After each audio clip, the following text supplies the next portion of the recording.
Gracias, Señor, por la vida de María, Señor. Amén. Gracias por todo, Señor. Pido que bendices, conduzca, Señor, en esa reunión, Señor, mi Padre. Que la guarde, Señor, mi Padre. Te pido, Señor. Gracias por todo, Señor, por tu amor, Señor. Sí, Señor, en nombre de Jesús. Amén, Señor. Gracias. Gracias. Ya está grabando.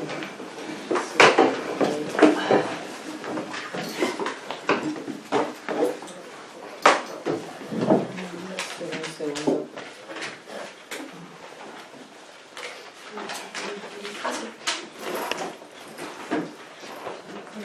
Ok. Yo agradezco por esa oportunidad de compartir la palabra. Y siempre es así que antes de venir tengo un poco de tensión, porque siempre cuando vengo a dar la palabra, vengo pensando en que el Señor de verdad se pueda glorificar, se pueda manifestar, pueda dar gloria a su nombre y pueda dar gloria también a su palabra. Doy gracias y la bienvenida que ya se le dio durante el devocional a todos los que están presentes acá. Gracias, un gusto tenerles y me alegro. Desde el principio les voy a pedir colaboración en el sentido de que yo me desconcentro muy rápido. Como ustedes ven, yo no traigo notas, solamente la Biblia. Hasta el último momento trato de estar dependiendo de lo que el Señor me vaya hablando, y por eso si hay algunas distracciones así como ruido, yo me distraigo rápido.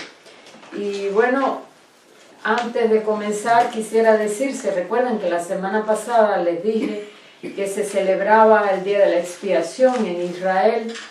Y son 10 días que ellos lo celebran y terminan con el día de hoy, que es un día muy especial de oración, de ayuno, que es el día de Yom Kippur, donde todos se piden perdón, y es una celebración muy especial.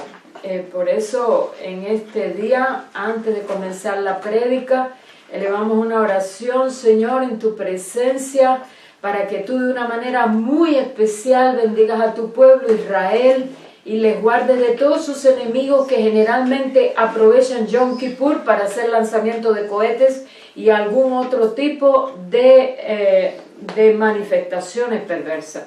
Señor, bendice ese pueblo. Tú dices en tu palabra que el que bendiga a Israel será bendecido.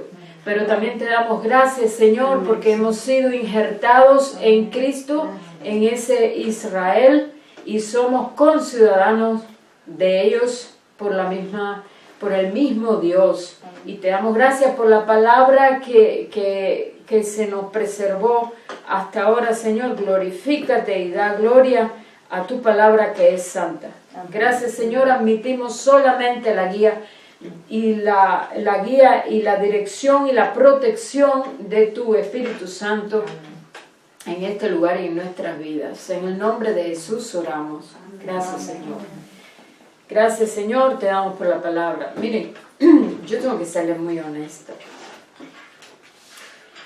En el último tiempo me ha venido ocurriendo, y yo lo hablaba con mucha sinceridad con el Señor también, pero Él conoce todas las cosas, pero de igual le gusta que se lo diga.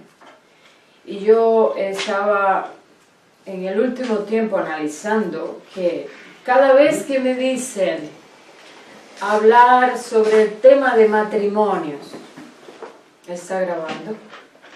Cada vez que me dicen hablar sobre el tema de matrimonios, a mí me encanta exponer la palabra, pero me da cierta tristeza.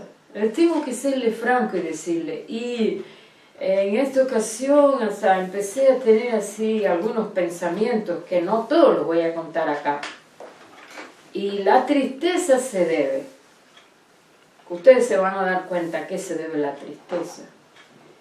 El Señor nos dejó pautas, nos dejó su palabra, pero a los que somos hijos de Dios en Cristo Jesús, nos ha dejado también dentro su Espíritu.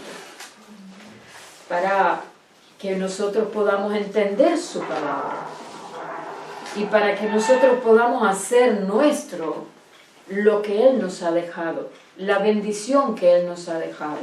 Se supone que un cristiano, sobre todo si es varón, debería entender muy bien, muy claramente cuál es el plan de Dios para el matrimonio.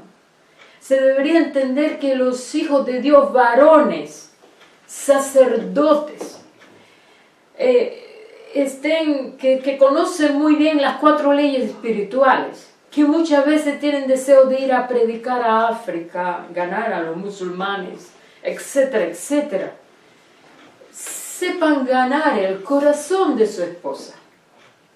Y vez tras vez hay a nivel mundial, dentro de la cristiandad, talleres de matrimonio, prédicas de matrimonio, y vez tras vez siguen habiendo problemas grandes en los matrimonios. Y yo quiero repetir, por si alguno no estuvo anteriormente, mi postura en cuanto a que no soy para nada feminista. Soy mujer, me gusta defender los preceptos bíblicos y, por ejemplo, me gusta anunciar cuando hablo a las mujeres que debemos armarnos del mismo espíritu que se armó Sara, que le decía a su esposo, Señor, lo trataba con suma reverencia, y no solo le decía Señor, le decía mi Señor. Ella no tenía ningún problema con que, con ese problema que tienen las mujeres hoy en día, que si le digo mi Señor, entonces se va a aprovechar, y entonces va a hacer como Él quiera. No, nosotros, dice Pablo en la Escritura, en la carta a Timoteo, que enseña a las mujeres a ser así con mucha reverencia ante sus varones y tratarles con mucha dulzura y decirle mi Señor sin temer ninguna amenaza. ¿Qué significa sin temer ninguna amenaza? Bueno, y si le digo mi Señor, y si lo trato como mi Señor, y si soy dulce con Él, a lo mejor Él va a ser hostil conmigo. Pues no, me pongo la coraza y lo voy a maltratar y le voy a hacer bien ruda con Él, y así Él. Eso es lo que nos ha enseñado hoy el feminismo. Así que advierto que no soy para nada feminista. La mujer tiene en sí recursos, y se lo voy a demostrar hoy, recursos sólidos dados por parte de Dios para consolidar el matrimonio, para enriquecer con la sabiduría de Dios el matrimonio, para robarse también el corazón de su esposo, con armas espirituales que nos han sido dadas a diestra y a siniestra. Dice la Escritura, eso no se escribió para los varones, eso se escribió para todos los hijos de Dios. Tenemos armas espirituales a diestras y a siniestras. ¿Y para qué son las armas? Para usarlas. Una de ellas es la oración. No pienses que tu matrimonio va a ser sólido porque tú pongas una bonita cara y te eches 10 kilos de maquillaje.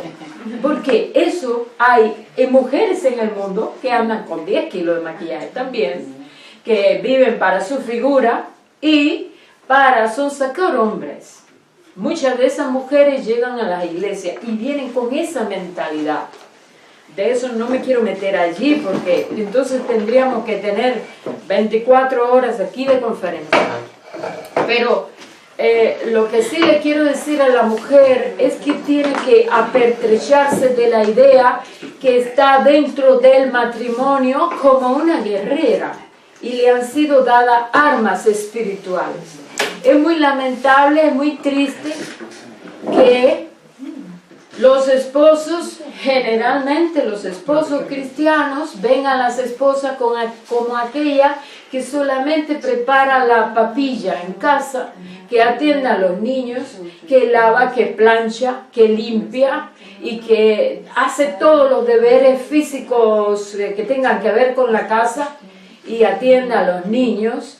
Lamentablemente es así, porque cuando los varones dicen, no, que Dios le dio una ayuda idónea, que es la mujer, generalmente piensa en ese término, una que lava, plancha, cocina, hace todos los deberes y después por la noche tiene una amplia sonrisa y está muy dispuesta a venir también a tener sexo y todo muy bien. Eso es la mentalidad que hay dentro de la mayoría de los varones. Por suerte no son todos, pero eso sí es la mentalidad que opera en el varón en su gran mayoría. ¿Y por qué digo que me da dolor?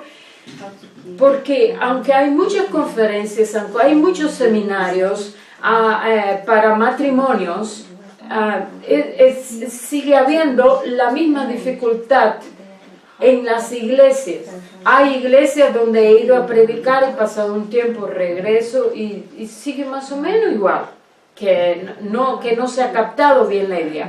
Por lo tanto yo le dije al Señor, mira Señor, hay profunda tristeza en mi corazón referente a esto. Yo quisiera que tú me permitas mañana exponer este punto un poquito más profundo, de una manera que no sea lo elemental que casi siempre se dice, a ver si de alguna manera logramos que los que nos miran, ya sea por internet, puedan despertarse a la realidad. Dice la Escritura que la iglesia fue puesta para despertar a celos a los judíos, pero yo hoy quiero decir que la exposición que el Señor me ha dado es un poquito para que los judíos despierten a celos a los hijos de Dios que están dentro de la iglesia, que ya recibieron al Espíritu Santo, que tienen además la palabra y que sin embargo saben muchas cosas a veces de manera conceptual, pero en la práctica a los varones les cuesta ser lo que es de verdad la cabeza. ¿Qué es la cabeza? La cabeza generalmente es el punto principal de discusión del varón con la mujer cuando están casados. Es, mira, yo soy la cabeza y tú no me quieres obedecer y eso se va a hacer así porque yo soy la cabeza. El concepto que generalmente tenemos de cabeza es uno que manda, es uno que da las órdenes, y eso no es necesariamente ser la cabeza. ¿Entiendes? No hay que maltratar para ser la cabeza. Dios no nos maltrata y Él es la cabeza de la iglesia. Él no nos maltrata a nosotros. Él nos convence con amor. Él sabe qué es lo que es mejor para nosotros. Es más, Dios vez tras vez nos dice que te amo, te lo vuelvo a decir. Porque a veces a los esposos les cuesta trabajo decirte, aunque sea una vez al mes, te amo. Eso es insólito. Porque se suponen que están bien estructurados, Dios les ha dado el tener dentro de sí, como decir, ellos cuando dice que el hombre y la mujer fueron hechos a imagen de Dios, varón y hembra los creó. ¿Qué significa? Que hay atributos de Dios que están en el varón. Y uno de los atributos de Dios que puso en él como cabeza es poner orden donde hay desorden. Pero poner orden, casi siempre pensamos en una unidad militar, donde hay ahí un militar que está dando órdenes y a veces hasta caprichosas y tienen que ser así porque lo digo yo que soy el comandante en jefe. Así también en el hogar muchas veces el varón dice, lo tenéis que hacer así porque yo soy el cabeza y Dios me dio la autoridad. Aunque pisotee, aunque te hable en mala forma y después es doloroso porque entonces la mujer ve que cuando ese su varón llega a la iglesia, trata a todas las demás mujeres con mucha dulzura y adolece de la dulzura en su hogar. Se quiere hacer respetar a través de imponerse en sus ideas y eso no puede ser así. Y yo le pedí al Señor, Señor, tienes que darme una prédica donde de alguna manera los varones despierten, porque realmente hay dolor en mi corazón. Yo no sé si ustedes tienen dolor o no en sus corazones, por esto que yo les estoy hablando, pero es un poco doloroso, y que los varones que son protectores, que tienen la palabra de Dios, muchas veces están ausentes. Y si no saben gobernar su casa, ¿cómo van a poder gobernar la iglesia? No puede ser así. Entonces, lo primero que yo les quiero hablar antes de entrar en las escrituras, pero quiero partir de aquí a ver si logro, como dijo Pablo, Pablo hablaba acerca del provocar a celos. Pues yo quisiera hoy provocar a celos a los varones cristianos que tienen el Espíritu Santo, tienen la palabra de Dios, están en la iglesia, muchos de ellos tienen ministerios, tienen responsabilidades para con la iglesia, pero no se han despertado todavía. Sueñan con ir a África, sueñan con ganar a los perdidos en África, pero no han ganado todavía el corazón de su esposa. Quieren que la esposa automáticamente supla todas sus necesidades sin él preocuparse siquiera de ver cómo es que ella está diseñada para funcionar de una manera eficaz. De eso es de lo que yo le quiero hablar. Si miran una boda judía, es muy interesante mirar una boda judía, y quiero hablar un poquito de eso, porque nuestra fe, me temo, que en muchas áreas se ha contaminado con la fe católica. Nosotros deberíamos tener por sobre todas las cosas como norma única de autoridad la palabra que nos ha sido dada y que se le dio en primera instancia a los judíos, al pueblo de Israel. Por lo tanto, deberíamos aprender de los judíos muchas cosas y ponerlas también nosotros por obra. No quiero tener como la Iglesia Católica como mi norma de autoridad. Tenemos aquí a la palabra y tenemos un pueblo que fue a quien se le llamó primeramente a anunciar la palabra, pero ellos mantienen las tradiciones. Eso no quiere decir que en Israel no haya divorcio. En Israel hay divorcio. Hay una corte, hay un divorcio civil y hay un divorcio religioso, que no es tan fácil de obtener. Entonces, en Israel, ¿cómo es que se llega al matrimonio en Israel? Cuando una pareja judía quiere ser bendecida, ellos empiezan primero los encuentros de las salidas para conocerse. Ellos empiezan a compartir como amigos, pero cuando ellos deciden, después pasan al noviazgo. Y en ese periodo del noviazgo, si ellos andan en mira a casarse, ellos vienen a donde está el rabino y ellos comunican acerca de su decisión. Entonces ellos tienen que pasar por una serie de clases donde se les va a instruir acerca del matrimonio.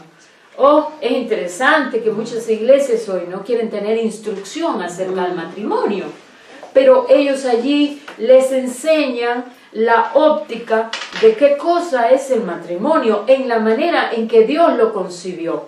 Entonces, una vez que se dan todos los pasos y ya se decide pasar al matrimonio, existe no se va directo a ese día, ¿no? Sino que primeramente se hacen una serie de rituales donde se dan los votos, donde se dan los anillos. Tienen que haber 2 testigos para el hombre y para la mujer. Se dan los votos, se dan los anillos. Los anillos no pueden tener perla, no pueden tener nada, porque como se fijan bien, un anillo es un círculo y es como que el matrimonio está en un círculo, hay amplitud allí y no es de un día, de 2, de 3, es de toda la vida.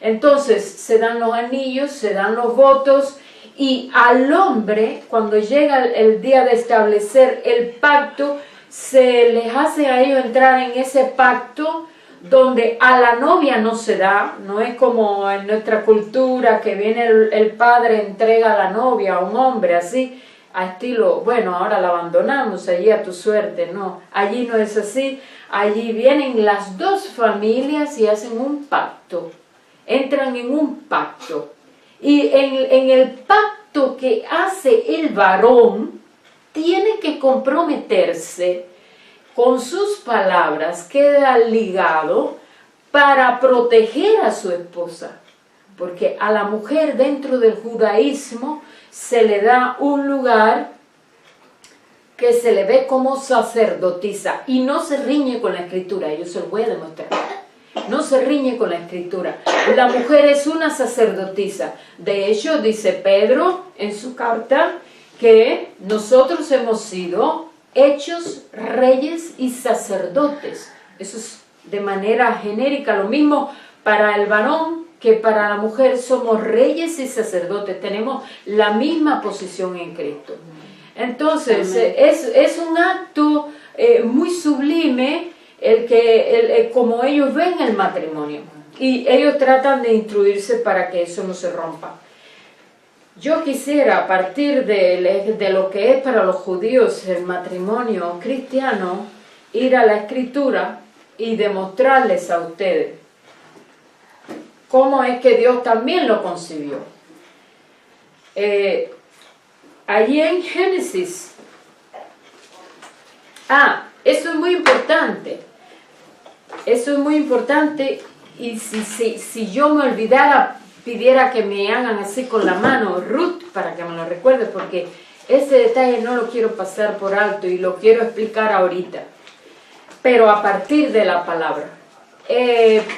La mujer, como parte del ritual que tienen durante el matrimonio, la mujer judía da 7 vueltas alrededor del hombre.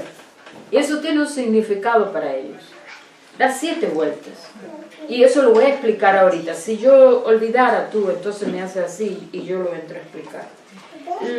Para saber del matrimonio, tenemos lo que normalmente empezamos, y por ahí empiezan casi todos los predicadores, es por el origen mismo, Génesis, que la palabra significa origen. Y cuando nosotros vemos en el Génesis, miren, yo he dado estudios sobre matrimonios que los tengo en internet. Pero no siempre he podido hacerlo porque yo no siempre he tenido todas las condiciones idóneas cuando voy a dar esos estudios, y a veces el tiempo no me ha favorecido, a veces he dado cosas que han sido muy buenas en el momento en que han surgido, pero no han quedado grabadas. Pero generalmente yo he dado estudios donde voy versículo por versículo en Génesis capítulo 1, Génesis capítulo 2, incluso Génesis capítulo 3, explicando bien claramente cuál fue el plan de Dios cuando creó a Adán y a Eva, su mujer, o sea, al matrimonio.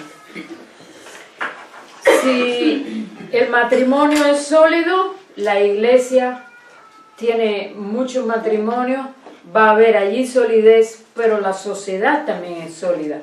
Cuando el matrimonio no es sólido, también la sociedad no es sólida, porque hay hijos actualmente muy dañados, dedicados a las drogas, al alcohol, a algunos enfermos mentales, que han tenido han sido resultado de hogares con mucha inestabilidad, precisamente por violarse las normas de lo que es el matrimonio. Porque cuando, ¿cómo decirle? Cuando me estoy disociando un poquito, les voy a pedir ayuda, porque incluso cuando veo que las miradas de ustedes se van para los niños, pues me disocio mucho. Es algo que Satanás general usa mucho para disociarme, porque es una incapacidad mía. No, todo el mundo no es igual. Y se me van las ideas, yo no traigo nada escrito. Entonces, ni lo voy a traer porque hace años ya que no lo puedo hacer. ¿No? Alguien me dice, no, escríbelo, pero es que no lo puedo hacer. No me puedo atar a un papel generalmente hasta el último momento. Allí durante la alabanza fui muy bendecida cuando estaba la alabanza y Dios me estaba hablando algo. Y eso es lo que les quiero compartir. Se me fue la idea, pero necesito retomarla. Que en Génesis vemos el origen del matrimonio. No voy a ir paso por paso allí, pero sí quiero hacer hincapié en un versículo que es el que yo hoy más voy a estar desarrollando, y quiero solamente decir para algunos que en el capítulo 1 de Génesis, cuando ustedes lo lean, ustedes van a ver cómo Dios creó todas las cosas hablando, puso orden hablando, y le ha dado al varón ese mismo atributo de poner orden hablando, no mandando y gritando, hablando. Dios creó orden del desorden hablando. Entonces, ese capítulo 1 completo, Él crea todas las cosas hablando, pero al final del capítulo, cuando Él dice, hagamos al hombre a nuestra semejanza, varón y hombre, hagamos a nuestra semejanza a ellos, el capítulo 2 se refiere de manera más específica a cómo lo hizo. Dios se metió ahí como si fuera un labrador en la tierra, como un labrador mete sus manos en la tierra, pues se tomó el trabajo de coger al hombre y moldearlo y ponerle, dice que del polvo de la tierra, porque el polvo de la tierra tiene todos los minerales que tiene nuestro cuerpo. Del polvo de la tierra es una alusión, y hay muchas cosas allí escondidas.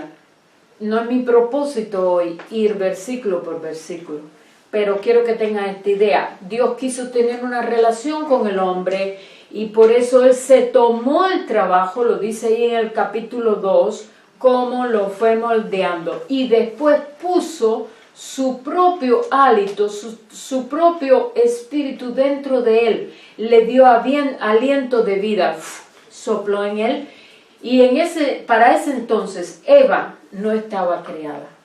Por lo tanto fue con él con quien habló, fue a él a quien le dio el mandamiento, fue a él a quien le dijo, el día que tú desobedezcas va a pasar esto y esto y esto y esto.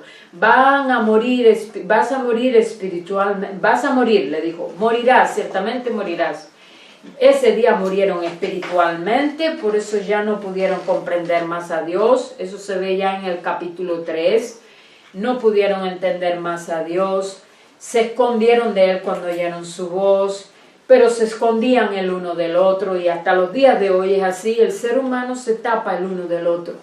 Y los matrimonios se esconden sus verdaderos pensamientos a veces, se esconden cosas porque bueno, y si él sabe cómo soy yo 100% seguro que me va a rechazar. Y hay una pared, hay un muro que muchas veces dentro del matrimonio daña entre el hombre y la mujer, hay un muro allí invisible. Entonces, en el capítulo 2, vemos que Dios también le dio al hombre la capacidad de cuidar el jardín, de lo que ya Dios había creado. Y ya en el versículo 18, dijo Dios, no es bueno que Adán esté solo. ¿De quién partió la iniciativa? De Dios. Dios sabía que no era bueno. No es bueno que Adán esté solo, le haré una ayuda semejante a él. O sea, una ayuda idónea, le haré una ayuda idónea. O sea, idónea. Se supone que el esposo no deba tener, una intimidad tan grande con su esposa, que ésta sea su amiga. Hasta incluso la esposa puede ser su consejera. Ah, no, esto no siempre le gusta a los varones, que la esposa sea la consejera, porque él es el que manda, según su criterio. Entonces no oye a la esposa, Los hombres que no han adquirido mucha madurez acostumbran a no oír a su esposa, porque ellos son la cabeza y se ha de hacer lo que ellos digan. Y por eso muchas veces no se prospera plenamente en el hogar y ellos no saben cuál es la causa, pero es que no oyen a sus esposas. Y le haré una ayuda semejante a él, o sea, una ayuda idónea. Me gusta más como nos hemos acostumbrado en la Reina Valera. Y entonces, así fue como de esa manera le trajo a Eva, que ya conocemos la historia. Y de qué manera cuando le trajo a la mujer y se la presentó delante de él, que fue a partir de una costilla suya, como una igual, pues de la boca de Adán salió poesía, porque eso es en el original, está en poesía. Eso lo he explicado yo muchas veces cada vez que predico el tema, de cómo él dijo, esto es ahora hueso de mis huesos y carne de mi carne. En español no está en poesía, pero en hebreo sí. El hombre quedó maravillado. Entonces, vemos cómo Eva fue formada. Todo eso lo pueden ver ahí en el capítulo 2. Y en el versículo 23, cuando Adán dijo, este es ahora hueso de mi hueso y carne de mi carne, por cuanto fue tomada del varón, esta será llamada mujer. Dice, por tanto dejará el hombre a su padre y a su madre y se unirá a su mujer y los dos serán una sola carne. Miren, no sé qué tiempo me queda todavía. Media hora. Ok, me avisa. Cuando Eva fue creada para ser un complemento. ¿Y qué cosa es un complemento? Algo que está incompleto necesita completarse. Cuando los judíos entran a la boda, cuando ellos van al noviazgo y aspiran a casarse, ellos andan buscando una cosa. Los que han sido bien instruidos y conocen el tema, ellos van buscando, le llaman así, su alma gemela. Su alma gemela, ¿qué quiere decir? Su alma gemela no significa aquella que tiene que ser idéntica a él. Tiene que pensar en todo igual que yo, tiene que tener las mismas opiniones, tiene que tener los mismos gustos.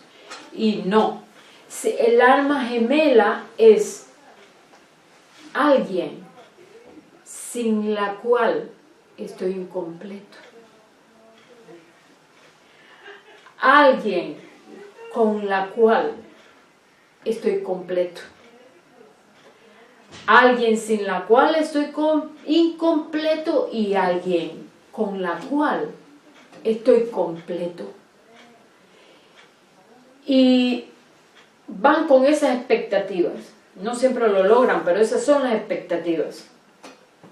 Pero coincide plenamente con el plan de Dios. Porque cuando Dios dijo, cuando estaba incompleto Adán, dijo, no es bueno que esté solo. Le daré a su ayuda idónea. Le daré aquella con la cual él estará completo. Muchos varones van a espiritualizar. Cuando oigan esto pueden decir, sí, pero la Escritura dice que estamos completos en Cristo. Sí, es verdad, todos nosotros estamos completos en Cristo en lo que se refiere a nuestra relación con Dios.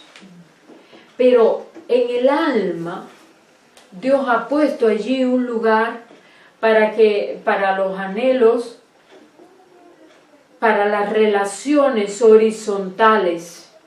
Una mujer soltera está incompleta. Un varón soltero está incompleto. Un hombre casado que de verdad se haya casado con la mujer que Dios escogió para él según sus planes está completo. Una mujer que se case dentro de verdad la voluntad de Dios con un hombre que Dios le haya dado porque tiene planes con ambos, está completa. ¿Y cómo opera esa unión? Vamos allí al versículo 24, todos lo saben prácticamente, yo creo que de memoria. Dice en el 2.24, Génesis 2.24, por tanto dejará el hombre a su padre y a su madre, y se unirá a su mujer, y los dos serán una sola carne. Bueno, si quieres pon allí, los dos serán una sola alma. Porque se nos olvida que la palabra carne tiene varias acepciones. Generalmente cuando se habla de carne pensamos en el cuerpo, o pensamos en nuestra vida sin el espíritu, en los deseos carnales. Pero carne significa también algo así como alma o individuo. Cuando dice que Dios repudió, Dios se entristeció por el pecado en los tiempos en la antigüedad, cuando antes del diluvio había una cantidad de pecados donde las hijas de los hombres llegaron a tener relaciones con demonios. Entonces, por ese motivo, se entristeció Dios y le dolió en su corazón. Y por ese motivo fue que mandó el diluvio. Y dijo Dios, destruiré a toda carne. Allí, carne está pensando en individuo, en persona, en alma. Entonces, aquí, cuando dice que dejará el hombre a su padre y a su madre y se unirá a su mujer y serán una sola carne, es que ellos dos, aunque son dos individuos, se van a fusionar en una unión, no solamente de índole físico, sino también de índole espiritual. Por eso el Señor busca que no nos unamos en yugo desigual, porque hay una unión a nivel espiritual también. Y entonces, el plan de Dios es que el hombre deje a su padre y a su madre y se una a su mujer y sea una sola carne. Ahora, vamos a decir así, como una sola persona, un solo alma. Y eso no significa que tu mujer tienes que dejar tu temperamento, porque Dios te creó con un temperamento, tus gustos, Dios te dio una preparación en la vida. La que es campesina y nunca ha estudiado nada, posiblemente busque a un campesino para casarse, porque le gusta hablar de vaquitas. Y el campesino, ¿de qué le gusta hablar? Del campo, de las vacas. Van a ser muy, muy buenas. Imagínate qué frustración una mujer que estudió en la universidad y se case con un campesino que solamente sabe hablar de vacas, o de pastos, o de cosecha. Se siente frustrada, porque cuando ella le va a hablar de la globalización, del nuevo orden mundial, o de lo que le quiera hablar, pues él no va a entender eso, no le va a dar ni siquiera importancia. Cuando yo digo un campesino, porque hoy en día toda la gente tiene acceso a la educación, pero yo estoy hablando de lugares donde la gente no puede ni estudiar a veces. Entonces, lo normal es que cuando dos personas se unan en el matrimonio, tengan en mente que son dos personas que se van a unir para estar más completa el uno con el otro, ser más efectivos dentro de la sociedad y ser más efectivos dentro del plan de Dios. Porque, óyeme, si te casas con la persona equivocada, no vas a ser efectivo de igual, ni en la sociedad, ni en el hogar, ni mucho menos dentro del plan de Dios. Porque Dios te va a decir una cosa, pero el cónyuge te va a decir lo contrario. Entonces, nosotros tenemos, por ejemplo, el apóstol Pablo en 1 Corintios 7. Cuando ustedes estudian la carta 1 Corintios 7, se dan cuenta que Pablo da algunas instrucciones acerca del matrimonio. Y una de las cosas que él dice en 1 Corintios 7, que parece que negara a Génesis 2:24, es que mejor fuera que el hombre no tocara mujer. Mejor fuera que el hombre no se casara. Mejor fuera que el hombre permanezca, dijo él, como yo. Quisiera que todos los hombres fueran como yo. Como era él, no era casado. Él tenía el don de la abstinencia. Y él dice que quisiera que todos fueran como yo. ¿Por qué? Porque las casadas, miren esto, parece una cosa así como que Pablo se opone al matrimonio. La casada, la mujer soltera se preocupa de las cosas de Dios. La mujer casada se ocupa de las cosas del mundo. El hombre soltero se ocupa de las cosas de Dios, de cómo agradar a Dios. El hombre casado se ocupa de cómo agradar a su mujer, de las cosas del mundo, de cómo agradar a su mujer. Y después más adelante, porque hay un versículo que se pasa por alto, él dice que eso yo no se los digo, o sea, no se los digo como una encerrona que yo les quiero poner, sino para lo honesto y decente. ¿Qué está queriendo decir Pablo con eso? Que si tú te quedas sin casar, pero para eso tienes que tener el don de continencia, si tú te quedas sin casar, te vas a poder dedicar enteramente al Señor sin distracciones. Pero, y eso es un don, poder estar en ese estado. Pero si tú te casas, tienes que saber, mujer, que aparte de tu fe, a ti te debe interesar cómo complacer a tu esposo. A eso le llama las cosas del mundo. No es meterse en el pecado, sino las cosas de este mundo acá. ¿Entiendes? De este mundo acá, porque la palabra mundo también tiene varias concepciones.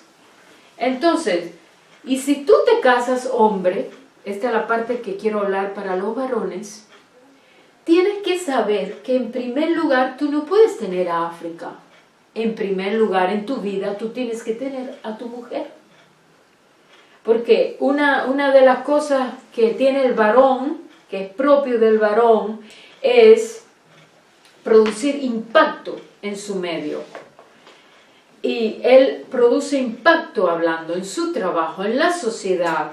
Por lo tanto, el varón es más dado a proyectarse hacia afuera, hacia el impacto que pueda producir. Pero Dios te está diciendo, para lo decente y lo honesto, a través del apóstol Pablo, que si tú, varón, te casas, tienes que tomarte el trabajo de conocer bien a tu esposa, de conocer cuáles son sus gustos, de conocer cuál es su trasfondo, de conocer cuáles son sus heridas. Estuve mirando hace 2 días un documental en internet de un perrito que fue muy maltratado, que lo quedó muy lesionado, y ese perro después, cuando se acercaba una persona a darle cariño, él hacía así y se retraía. Y yo pensaba cuántas mujeres han sido maltratadas, han ido por el mundo siendo maltratadas. Algunas hasta fueron abusadas desde que nacieron.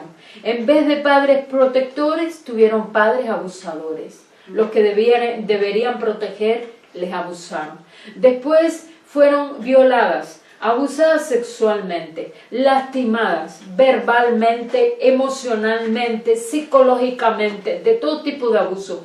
Llegan al matrimonio y el hombre no se toma ni siquiera trabajo para entender cómo es que ella es, cuán lesionada viene. ¿Quiero yo casarme con ella o no? Pero si yo la tomo en matrimonio, la tengo que cuidar, tengo que suplir sus necesidades, tengo que ir trabajando intensamente para que ella pueda ir ganando en confianza. Para que cuando yo haga así para levantar la mano, para darle una caricia, ella no crea que yo levanté la mano para darle un golpe, porque está ya entrenada. Entonces, el sacerdote del hogar como cabeza, que es el varón, y que ha sido puesto allí, cuando ha sido puesta por cabeza, es porque Dios le va a demandar acerca de su esposa. Es una hija mía que tú también maltrataste, una hija mía que tú también te dejaste usar por Satanás para que ella no pudiera ser efectiva dentro del cuerpo de Cristo. Una hija mía a quien yo di dones y quise usar, pero tú no le ayudaste en eso. No, porque muchos varones creen que la mujer nació solamente para lavar, planchar y cocinar.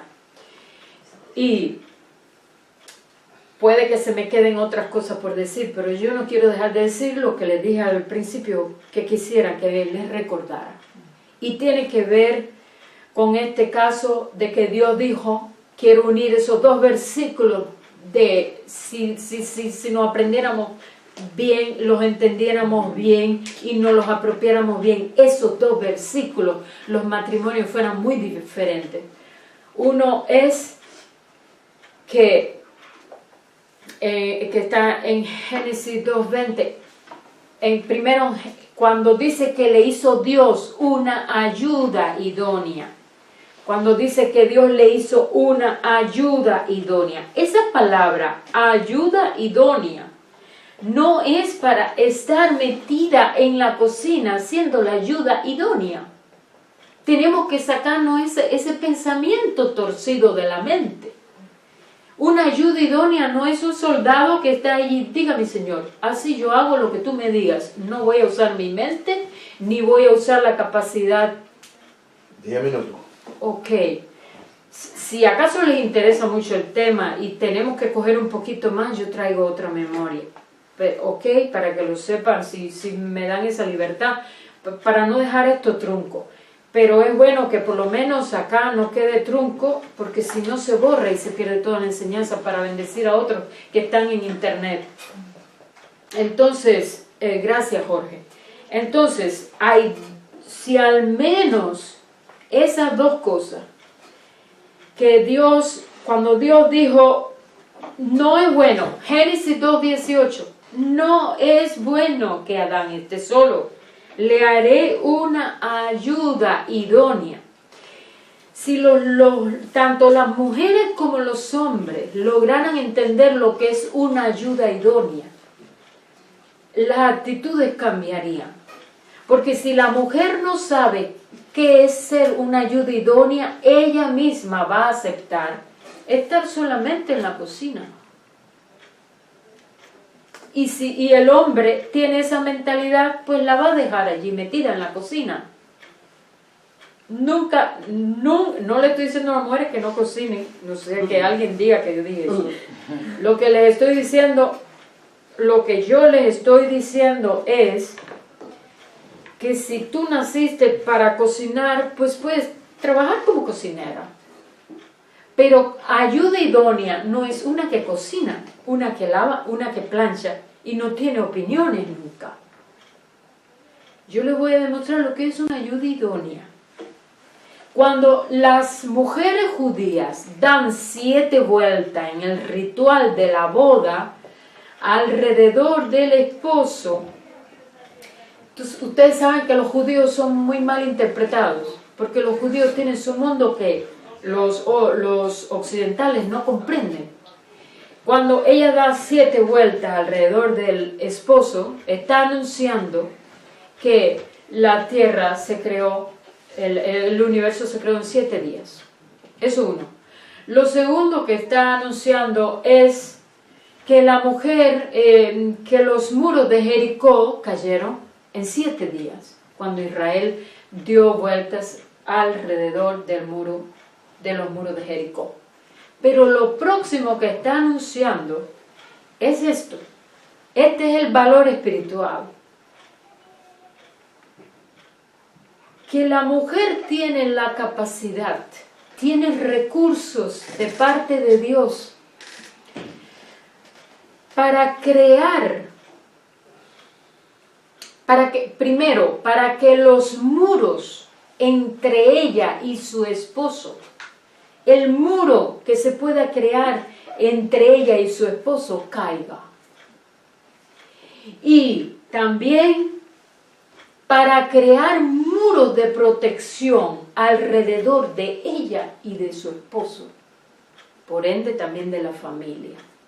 Y la mujer sí tiene esos recursos. Tú vienes a la iglesia, y yo no estoy diciendo en el metro, en la iglesia. Tú vienes a la iglesia con tu esposa, con tu esposo, se sientan allí y es muy probable que Dios te muestre a ti, porque no estamos en el paraíso, que hay una hermana dentro de la iglesia que se las está arreglando para destruir tu matrimonio.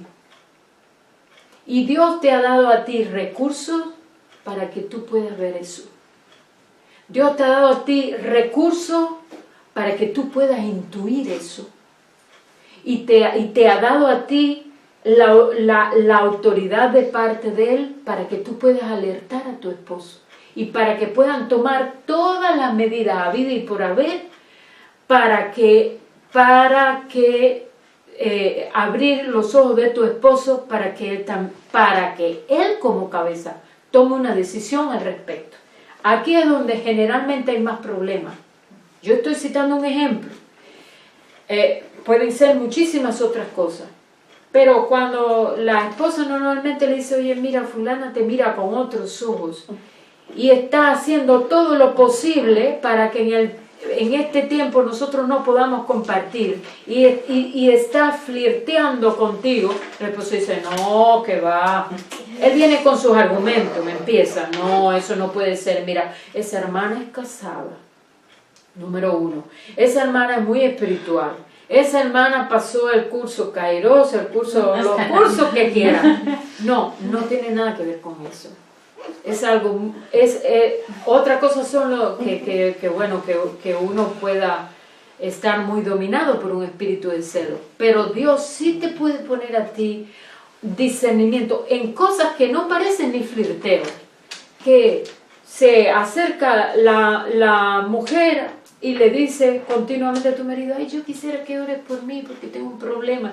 Parece muy espiritual, pero en realidad tú te puedes dar cuenta, no, ella está flirteando contigo.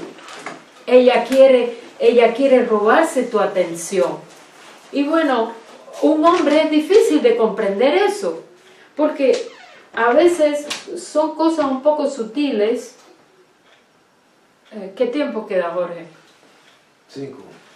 A veces son cosas muy sutiles y entonces a veces ocurre que el hombre dice, no, eso no puede ser, porque la mujer es casada, porque ella es muy espiritual y alguien puede decirse, pero ¿qué interés podría tener si tiene su esposo, si yo tengo mi esposa? Así razona el hombre. Yo tengo mi esposa, vengo con mi esposa, ella viene con su esposo. ¿Por qué puede ser eso? Bueno, pues puede ser que ella tenga un problema de identidad y su esposo no la oiga. Su esposo no la oiga. Las mujeres tenemos necesidad de que nos oigan.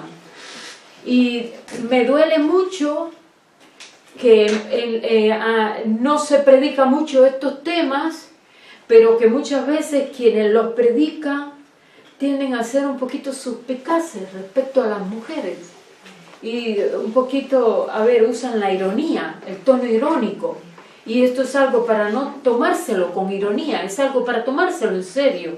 Y darle si me tomo en serio la predicación, el salvar a los musulmanes, el salvar a los africanos, pues me debo tomar en serio. Salvar mi matrimonio es algo serio. Dios quiere que nosotros no seamos ignorantes en cuanto a esto y que tomemos alguna medida. Entonces la mujer si lleva recursos para poner un muro alrededor de su matrimonio, de ella y de su esposo, pero tiene también recursos que el hombre nunca se da cuenta a veces. El hombre se da cuenta cuando ya la cosa es muy evidente, pero cuando la cosa es muy sutil, el hombre puede que no se dé cuenta. Y la mujer no debe estar activa en este sentido también. Entonces, la mujer tiene también recursos para quitar el muro que pueda surgir entre ella y su esposo. Cuando hay un muro entre ella y su esposo, la comunicación no fluye. ¿Les interesa que siga un poquito más el tema, unos minutos más? Ok, entonces paramos acá, sacamos esa y ponemos la otra tarjeta.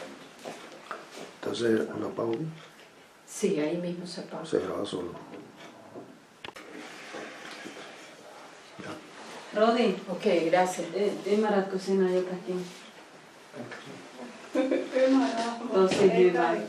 Hän laittaa internetistä myös uudelle. Jos joku voi, se on tosi mielenkiintoinen. Voi kuuntella rauhassa. Yo lamento mucho porque yo veo que ellos siempre tienen mucho interés. Y es muy fiel, ellos son muy fieles. ¿Le pueden traducir eso? Que yo lamento porque yo veo que ellos están muy interesados. Hän on pahoillani, että te ette ymmärrä, mutta te olette niin uskollinen. Ja hän on ihan pahoillani, että te ette ymmärrä mitä hän sanoi. Pero tal vez luego ellos se puedan sentar con la prédica y alguien les traduzca. Ya le dije. Ah, qué bien. Sí, porque ellos siempre vienen los dos. Claro. Pero es una pena porque Rodica no habla inglés, pero habla finlandés, pero es un poco así difícil para traducir a uno y a otro. Claro. Pero Cristian y Rodica son fijos y además se preocupan por estar fieles y eso. Ellos van a interesarse seguramente si alguien les traduce. Claro. Entonces seguimos, decíamos que si al menos pudiéramos no olvidarnos de dos versículos importantes en el plan de Dios para el matrimonio, que es Génesis 2:18, cuando dice que no es bueno que el hombre esté solo, le haré una ayuda idónea. A ver, siempre cuando se habla de la ayuda idónea, y es un misterio para mí entender, y quisiera que algún día algún varón me explique eso, porque cuando se refieren a este punto, a veces hablan con un poco de sarcasmo. ¿No han notado eso? ¿Y por qué se tiende mucho a subestimar lo que es una ayuda idónea? Si hablamos, por ejemplo, de los dones espirituales, en los dones espirituales que se le da, de los que se habla en la palabra, dicen que todos tenemos dones. Les voy a poner este ejemplo, porque tal vez así los varones me puedan entender. Se está hablando de los dones espirituales, que todos tienen dones, todos dentro del cuerpo tienen dones espirituales. Y todos, por lo tanto, tenemos necesidad de ejercerlos, porque todos estamos dentro del cuerpo, hombres y mujeres. Y no importa que una persona haya estudiado o no haya estudiado, todos tienen dones y tienen necesidad de ejercitarlos. ¿Por qué hay la mala costumbre, cuando se habla de los dones espirituales, hacer esta diferencia que enoja a algunos? Se dice, no todos pueden predicar.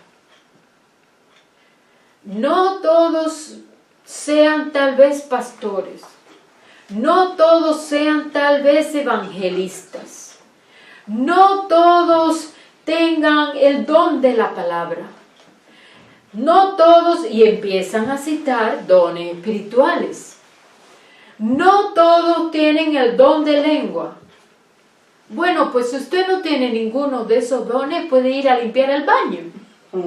¿Por qué hacen eso? ¿Por qué hacen eso? Eso es muy destructivo. Sí, Porque no amén. todos tienen el don de interpretación. Todos tienen el don de interpretación. No Bueno, todos tienen el don de interpretación. no todos tienen. Por eso es que lo mandan al baño. Bueno, me parece ofensivo que si se está diciendo que todos en el cuerpo tienen lo mismo, todos en el cuerpo tienen dones y todos son importantes en el cuerpo. Es ofensivo, porque hay hermanos que tienen dones y no saben cuál es su don, ni cuál es su llamado. Están allí sentados en un banco diciendo, yo no tengo don, a mí el Señor no me ha dado don, a mí el Señor no me ama. Mentira, pero ellos creen eso. Y en lugar de ayudarle, no, hermano, tú sí tienes dones espirituales, no es limpiar el baño. Por eso no es de extrañar que muchos en las iglesias no quieren limpiar los baños. Eso es a nivel mundial, porque a mí me tienen como una persona y un cristiano de segunda categoría. Pues todos tienen dones. Lo mismo le pasa a la mujer, varones. No, mujer, yo soy la cabeza y yo he sido llamado a este y este ministerio. Y tú, dice la Escritura, porque usan y toda la Escritura, dice la Escritura que tú eres mi ayuda idónea y que tú te tienes que sujetar. Por lo tanto, no se discute lo que tu varón te está diciendo ahora. Tú acepta eso ciegamente porque yo soy tu varón. Y entonces, tu asunto es la cocina. Tu asunto es el bebé. Tu asunto es, y no ven, como si ven los judíos varones. Los judíos, en el matrimonio judío, se ve a la mujer, o por lo menos es lo que se les enseña para que se deba ver así la mujer. Por lo menos dice que Dios, por lo menos ellos enseñan que Dios ve así a la mujer, como sacerdotisa. Y si nosotros conocemos bien las funciones de un sacerdote, no el sacerdote católico, estoy hablando de un sacerdote en la palabra. Si nosotros conocemos bien lo que es un sacerdote, es alguien incluso que intercede delante de Dios por el pueblo. Es alguien quien tiene la capacidad de presentar delante de Dios al pueblo. Entonces, una sacerdotisa en el matrimonio tiene la capacidad de presentar a su varón delante de Dios, presentar a su varón. Tiene una sacerdotisa en el matrimonio es aquella que debe estar bien con un conocimiento firme de la palabra. Y cuando su esposo va a tomar una decisión que no es de acuerdo a la palabra, tiene que decir, oye, no, eso Dios no lo va a bendecir porque no está de acuerdo a la palabra. Es una que ayuda idónea, es una que se para enfrente. No para amargarle la vida, es una que se le para enfrente para confrontarle. Pero lo debe hacer en sujeción, lo debe hacer en amor. De hecho, el Señor nos ha amado a sujetarnos los unos a los otros en amor y hablarnos la verdad en amor. La sujeción debe ser mutua, el marido a la mujer y la mujer al marido. Y les voy a poner un ejemplo. Y ni siquiera es del Nuevo Testamento. El ejemplo que les voy a poner es cuando se vivía aún bajo la ley en el Antiguo Testamento. Génesis 21. ¿Qué ocurre en Génesis 21? ¿Ustedes recuerdan el relato? Cómo Dios le prometió a Abraham un hijo. Y en ese hijo iban a ser benditas, en Abraham iba a ser bendita todas las naciones de la tierra, porque a través de ese hijo iba a incluso llegar nuestro Mesías. Entonces, a través del Mesías, pues es bendecida toda la tierra. Pero la bendición para Abraham era, te voy a dar un hijo, aun cuando Sara es estéril, porque para Dios no hay nada imposible. Entonces, ellos decidieron, recuerdan el relato bíblico, pues Sara misma dijo, no, esto demora mucho. Vamos, lo que seguramente Dios te quiso decir es que tú te puedes llegar a mi criada y tener un hijo con ella y lo vamos a prohijar y ese va a ser nuestro hijo. Pero se metieron en problemas. ¿Por qué? No, ese no era el plan de Dios. Y ocurrió así. Miren, en esto todas las mujeres entienden, pero los hombres no. Porque el hombre y la mujer es muy diferente, somos muy diferentes. Ahora, por ejemplo, Jorge ve que hay un hermano aquí que está casado y ya para eso está claro, ese hermano está casado. Y él le cuesta, los varones no tienen tantas así ideas debajo de la manga como las mujeres. Las mujeres somos muy sutiles a veces. Las mujeres tenemos una manera de ensañarnos con otra muy sutil. Los hombres no. Los hombres cuando ya ellos se van así, se lo manifiestan de una manera abiertamente, se remangan la manga y dicen, ¿qué te pasa a ti? Me estás molestando mucho porque ya me has cansado. Pero la mujer no. La mujer usa sutilezas. La mujer equivocadamente hace así y mira y dice, fulano me presta mucha atención. Viene con su esposa, pero él me presta mucha atención a mí. Su esposa no es tan bonita, la mira de arriba abajo. Su esposa no es tan bonita, ella no tiene mi figura y ella no tiene mi cara. Y es también mayor que yo. No, porque tiene otra mentalidad. La mujer funciona de otra manera. Y va a hacer hostilidades contra esa mujer de una manera muy solapada, incluso dentro de la misma iglesia. Porque no crean que eso no existe dentro de las iglesias. Entonces dentro de la misma iglesia le va a hacer la guerra a la otra para que mortificarla. ¿Qué fue lo que hizo entonces Agar? Agar, siendo la criada, porque fue Sara quien tuvo la idea esa, se olvidó de repente que ella era la criada. Y Agar se empezó a poner petulante porque podía tener hijos de Abraham y la otra no lo podía tener. Así que Agar empezó a menospreciar a Sara.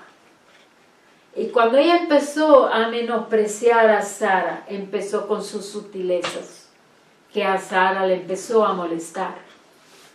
Pero no solamente fue Agar, después también el hijo que nació, Ismael, cuando jugaba con Isaac, molestaba a Isaac y se burlaba de Isaac.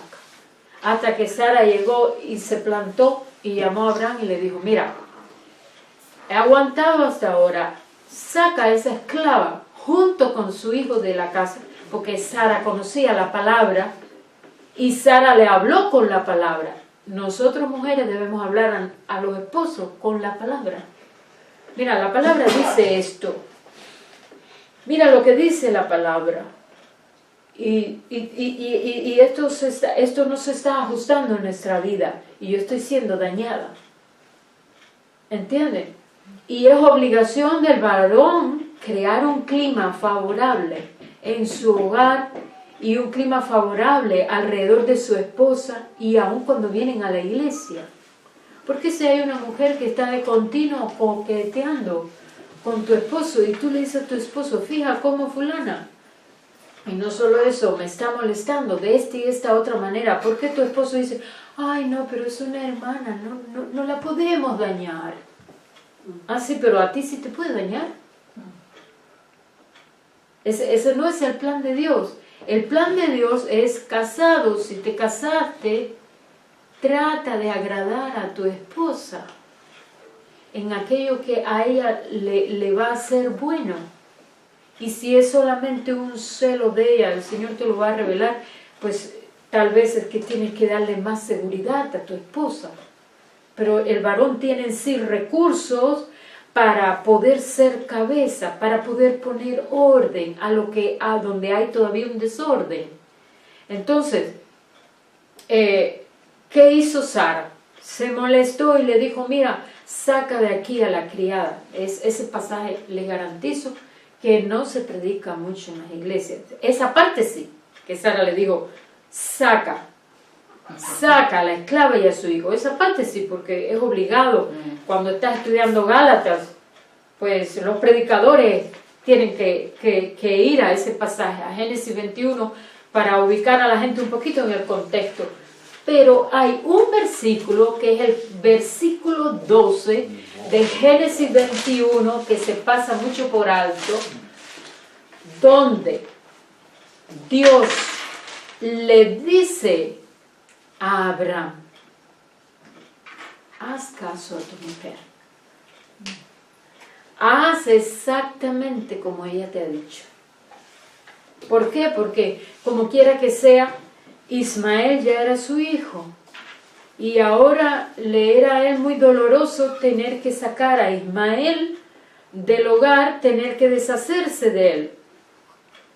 Abraham se entristeció mucho, y Dios le tuvo que hablar y le dijo, haz todo como te ha dicho tu mujer.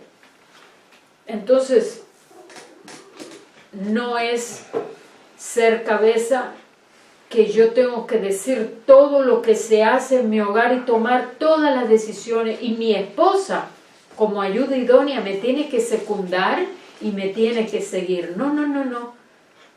Ella entendió que eso estaba perjudicando su matrimonio y su familia, y ella dijo, es preciso que la saques a ella y que saques a su hijo.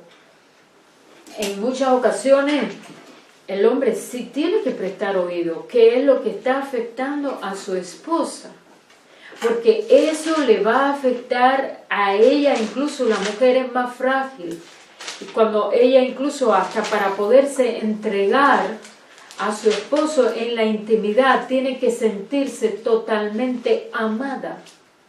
Hay muchas maneras en que una mujer no se siente amada. No tienen que ser cosas a lo mejor muy grandes para el hombre. Si a ti tú le estás pidiendo un detallito a tu esposo, sea lo que sea, y él no lo tiene en cuenta, la ofensa que viene hacia ti no es tanto porque él no ha hecho eso, o él ha hecho lo que tú le has dicho que no te gustaría que hiciera. Lo que más te duele es que empiezas a sentir, él no me ama, o él ya no me ama como antes. Y eso da a la mujer mucha inseguridad.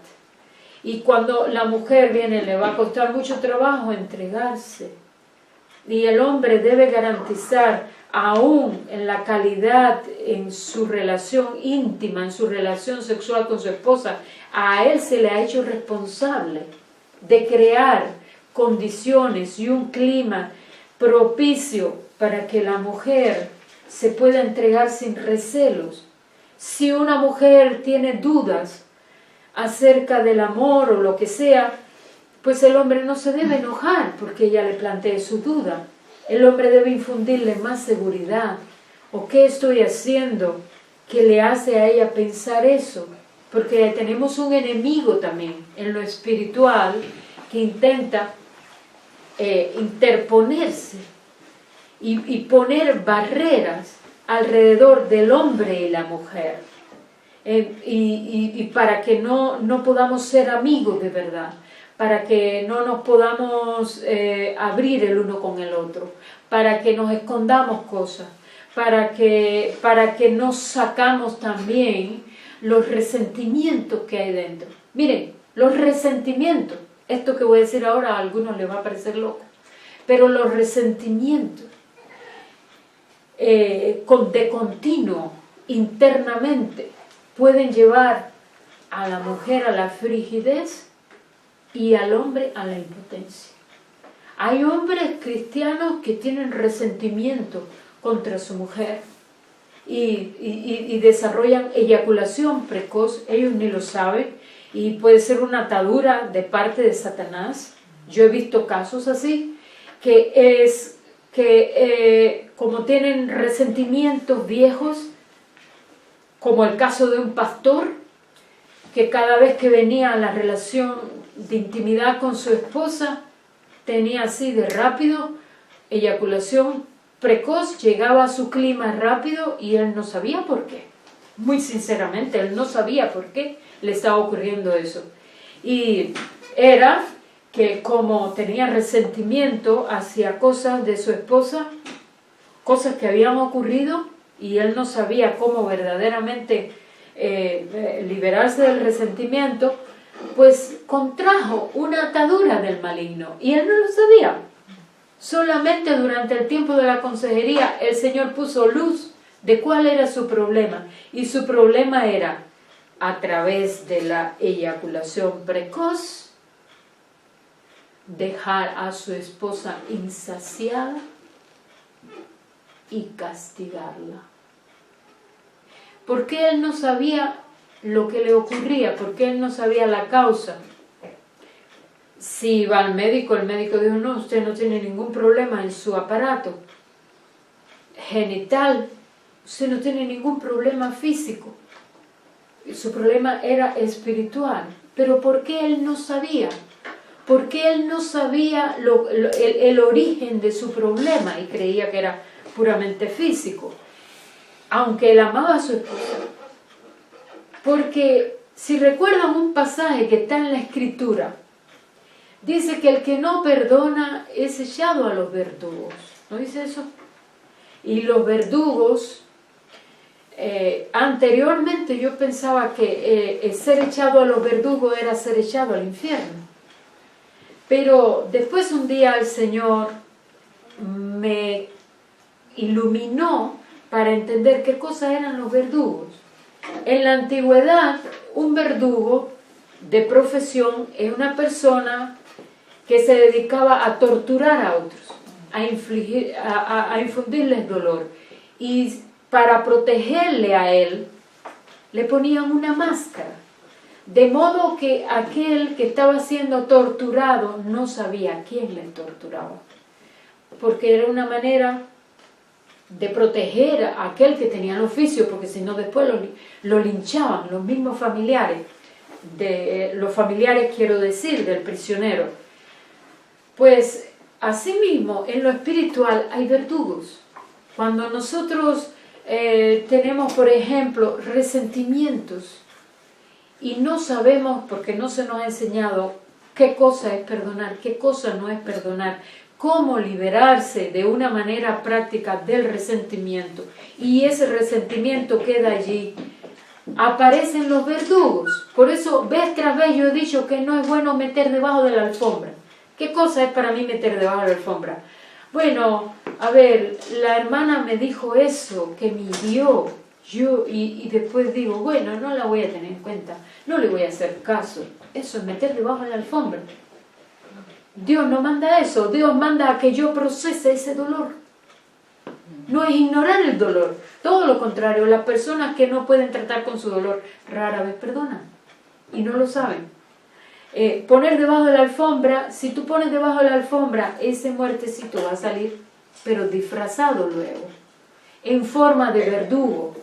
Y el verdugo puede ser, se manifiesta en tu cuerpo, se manifiesta en tu alma, o se manifiesta en tu espíritu, y a veces se manifiesta en las tres partes inclusive. Entonces, no se trata de esconder, sino de cómo resolver el problema de los resentimientos. Yo les hablaba al empezar que hoy es el día de Yom Kippur. Empezó, ustedes saben, el Shabbat, el sábado judío empieza al atardecer del viernes, y hoy al atardecer del día sábado termina el Shabbat para ellos. Se llama el Shabbat Shabbaton. Shabbat Shabbaton es el sábado de los sábados, el Yom Kippur. Y en este día se perdonan las ofensas. Pero hay 10 días para esa celebración que termina con el Shabbat Shabbaton, o el día de Yom Kippur, que es el día del perdón. Muy bien, entonces el sábado de los sábados es Shabbat Shabbaton, así. Entonces hubo 10 días el periodo de esa fiesta.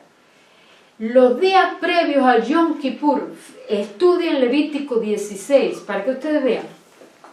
Dios les da un mandamiento. Perdonar fue lo último que les mandó. El perdón allí consta de dos partes. Exactamente igual como para nosotros hoy. Lo que pasa es que no se nos enseña. El perdón tiene una parte muy sentimental. El perdón no es así, una oración así automática. Yo perdono, lo olvido, lo perdono, ¿verdad? Pero las emociones están allí que rugen. ¿No te ha pasado eso? Que has intentado perdonar a alguien. Sí, yo lo perdono, se me olvida eso, Señor. Oh, Señor, yo lo perdono porque hay que perdonar, es bueno. Pero por dentro, sí. Y vuelve la próxima vez y tú dices, está eso ahí, yo creía que no estaba. La próxima vez otra vez. Porque no es echar a un lado las emociones. Las emociones hay que identificarlas, reconocerlas, llorarlas. Mientras más la lloro y más me concentro con Dios en mi emoción, la voy a identificar. ¿Por qué me dolió? ¿Qué me hizo sentir esa persona mientras me hablaba de esa manera burlona? Me hizo sentir despreciada, que yo no servía, sucia, mala, un 0 a la izquierda, o sucio, malo, un 0 a la izquierda. ¿Qué fue lo que me hizo sentir? Créanme que eso es muy doloroso. He tenido personas en ese caso que cuando empieza Dios a poner su dedo sobre la llaga, me han dicho, qué doloroso es, siento literalmente como puñales en mi corazón. Entonces, si ustedes se fijan en Levítico 16, cuando se le manda esta fiesta, lo primero que les manda Dios es afligirse. ¿No vieron en ese capítulo? No le dice, de entrada perdonen, no. Lo primero que les manda es afligirse. Y es una fiesta de gran aflicción, donde van a recuerdan a los muertos. En Israel actualmente lo mantienen así. Recuerdan escenas dolorosas de su vida, cosas que han quedado ahí atascadas. Recuerdan a los muertos, cosas dolorosas y lo lloran mucho. Recuerdan su pecado y lo lloran. Los que han pecado durante el año. Y lloran y se componen delante de Dios. Pero después viene el día de la reconciliación, el día del perdón. El Señor nos ha dejado a nosotros, a aquel que nos reconcilia con Dios, que es Jesús, el Mesías. Y Él vive dentro nuestro y Él quiere que nosotros tengamos Yom Kippur siempre, cada día. En el matrimonio el Yom Kippur es muy importante. Pero bueno, para no irme así de la idea, un versículo, les decía, importante recordar y no olvidar nunca, es que la mujer es ayuda idónea del varón en los temas espirituales también, no solo en hacer cosas prácticas, porque al final, si vamos ambos apurados para la iglesia, los dos nos podemos meter en la cocina, los dos podemos limpiar, los dos, mientras uno hace el desayuno, el otro viste a los niños. Entonces, ayuda idónea tiene que ser más que eso. Ayuda idónea es una que está allí con todo lo que Dios le ha equipado para enriquecer la relación con su esposo y también para poner un muro alrededor de ellos, de, como dice en el Cantar de los Cantares, cazarnos las zorras pequeñas que echan a perder los sembrados, porque las zorras pequeñas se cuelan por donde hay un hueco. Las grandes no pueden hacer eso, pero las pequeñas sí. Y entonces la mujer tiene que, junto con el esposo, estar allí colaborando para que el matrimonio de ellas siga desde el principio hasta el final, puedan funcionar como un solo alma, o sea, mi otra mitad, ser juntos efectivos para el reino de Dios. Ahora bien, muchos dirán, pero eso no es fácil. Es verdad que no es fácil. De entrada, cuando vamos al segundo versículo que quiero que nunca se olvide, que es Génesis 2:24, dice que dejará el hombre a su padre y a su madre, y se unirá a su mujer y serán una sola carne. Mira, ese versículo tan corto, de ahí se pueden hacer no una, sino varias prédicas muy profundas. Sí, 31 minutos todavía le quedaba, no sé por qué se paró. Sí, era la carga. Pero bueno, para los que nos van a ver en internet y los hermanos que después están interesados, yo no sé cuánto grabó eso. Hasta dónde fue exactamente que se cortó, que se interrumpió. Tendré que seguir igual. Pero a modo de resumen digo que hay 2 versículos importantes a no olvidar en Génesis que revelan el plan de Dios para el matrimonio. Una es Génesis 2:18 y la otra Génesis 2:24. Y ya había explicado bastante Génesis 2:18. Tengo la esperanza que haya quedado algo ahí grabado. Y ahora, por falta de tiempo, no podemos dilatar más, pero sí explicar un poquito Génesis 2:24, que dice que por tanto dejará el hombre a su padre y a su madre y se unirá a su mujer y los dos serán una sola carne. En el caso de dejar el hombre a su padre y a su madre, se sabe que es dejar de depender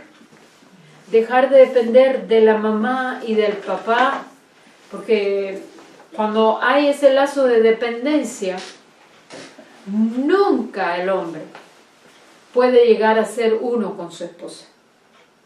Lo mismo que la mujer mantenga su lazo de dependencia con los padres, o que el hombre sea quien mantenga los lazos de dependencia, nunca esa relación matrimonial se va a consolidar bien.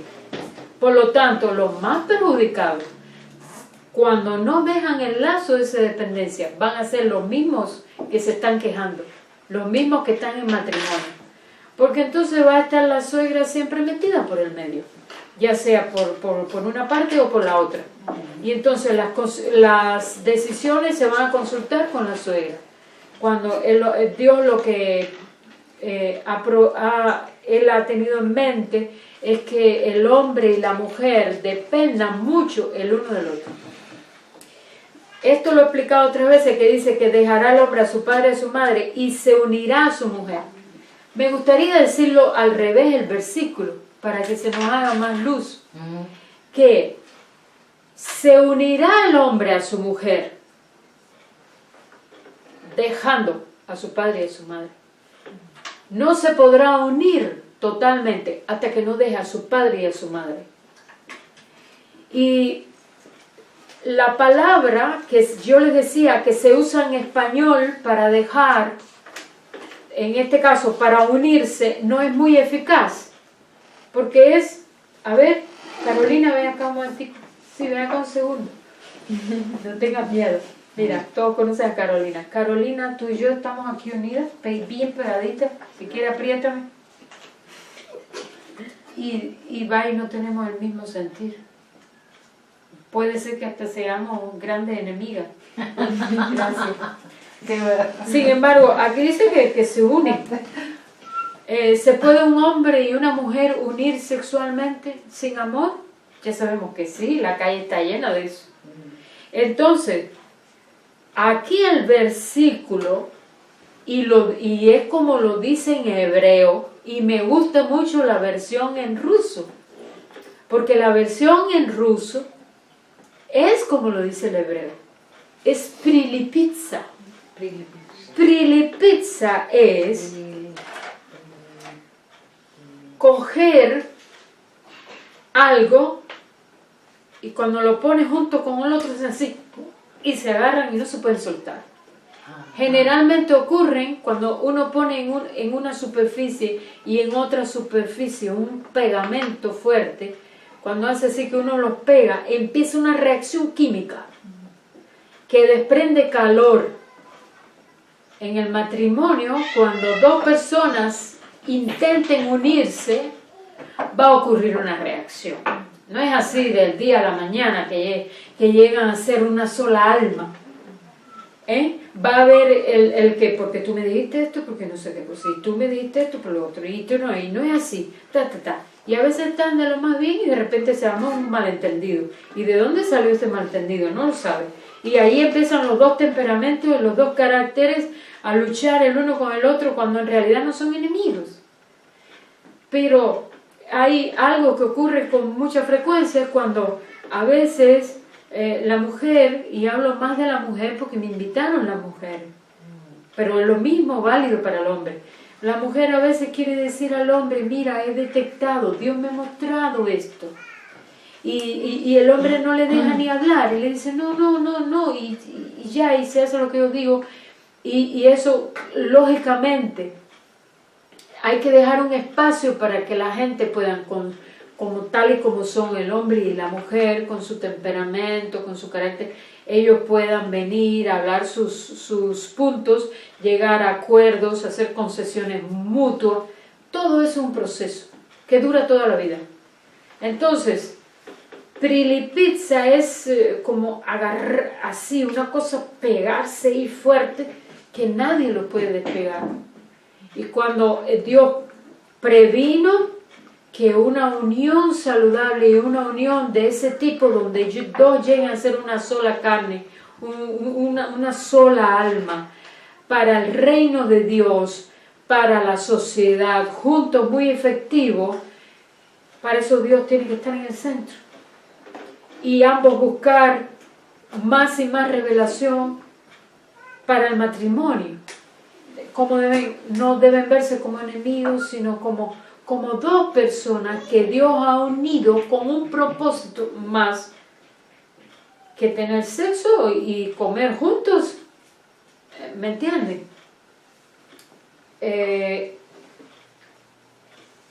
Por lo menos traté de hacer abuelo de pájaro. Millä se ruuso Prilipizza, mitä se hebreo, millä se? En hebreo, yo no sé bien la palabra, pero en ruso, como yo sé ruso, Okay. y yo tengo leo en la Biblia en ruso, yo sí sé que en hebreo ese es el sentido. Okay, Pero yo no sé cómo suena la palabra en hebreo. Kol bazar. Pero, Bazar el chat. pero en ruso,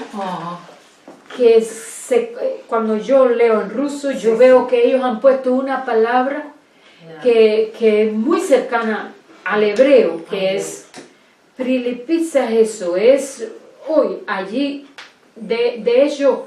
¿Y el español sería? Unirse, es como se traduce ahí el español, pero a mí me gustaría más usar una palabra en español, que es fusionarse. Fusionas. Porque cuando dos cosas se funden en una, llegan a ser, gracias, porque tal vez por esa participación Dios me permitió darle una variante, fundirse en uno, ser de una sola alma, de un solo propósito. No quiere decir que yo tengo que dejar mi personalidad, pero a ver, nos casamos, nos unimos y tenemos un propósito, darle gloria a Dios juntos de una manera efectiva, porque el matrimonio hasta encarna en un sentido la unión de Dios con su pueblo. Es algo muy sublime. De hecho, la palabra matrimonio en hebreo es kiddush, que significa santificación. Entonces, en la palabra kedushá, kadosh para Dios es santo, kedushá es santidad, kiddusha en hebreo es santificación. O sea, el matrimonio es santificación, es una unión que incluso da a conocer la gloria de Dios cuando las personas están viviendo ahí en armonía y dentro del plan de Dios de una manera sólida. Les voy a decir algo. Tal vez para algunos digan, oh, he aprendido cosas nuevas, pero hay montones de cosas que yo quería decir que no las pude ni decir. Esto fue algo así por arribita. ¿Qué les quiero decir con esto? Que el tema del matrimonio es una cosa muy rica. Solamente de estos versículos 2 que les he hablado, hay cosas allí ocultas que yo no les dije hoy, pero que son importantes para nuestro matrimonio, que son importantes para que tú te veas como lo que Dios te creó para hacer dentro del matrimonio y para que tu esposo te mire con ojos diferentes y no te mire siempre como la que me tiene que hacer caso en todo, aunque lo que yo esté diciendo la afecte a ella y afecte a toda la familia. No es así. Y bueno, les doy gracias y gracias por la bondad y deseo que la enseñanza esta les sirva. Si en algún momento alguno tiene dudas, quisiera preguntarme algo, espero que se haya grabado la mayor cantidad allí y que de alguna manera sea aprovechable la enseñanza.